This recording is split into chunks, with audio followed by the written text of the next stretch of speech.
আমরা এখন পুরীর উদ্দেশ্যে রওনা দিচ্ছি। তো রওনা দেওয়ার মাঝখানেই আমাদের ট্রেনটা এসে সাঁতরাগাছি থেমে গিয়েছে। সাঁতরাগাছি থেমে গিয়েছে এই কারণে, কারণ A1-এর যে এসি কামরাটা ছিল সেই এসিটার প্রবলেম হচ্ছিল কামরাটায়। তো ওই বগিটা চেঞ্জ করে হাফ খুলে নিয়ে গিয়েছে। প্রায় আধা ঘন্টা হয়ে গেল, এখনো পর্যন্ত ট্রেনটা সেট করা হয়নি বগিগুলো। তো আমরা ওয়েট করে আর থাকতে পারছি না, তো নিচে চলে আসলাম। ওই বগির সমস্ত প্যাসেঞ্জারগুলো নিচে দাঁড়িয়ে আছে, এই যে সামনেই দেখতে পাচ্ছেন। হ্যাঁ, তারা সব তাদের লাগেজ নামিয়ে তারা ওয়েট করছে, তাদের বগিগুলো কখন আসবে তারা উঠে বসবে।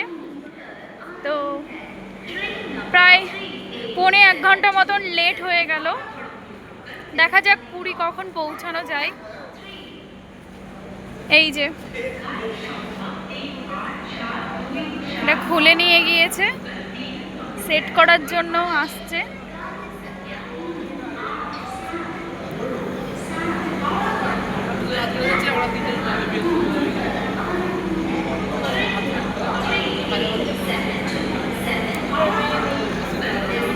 তো বাকিটা পুরী নেমে আবার ভিডিও স্টার্ট করব।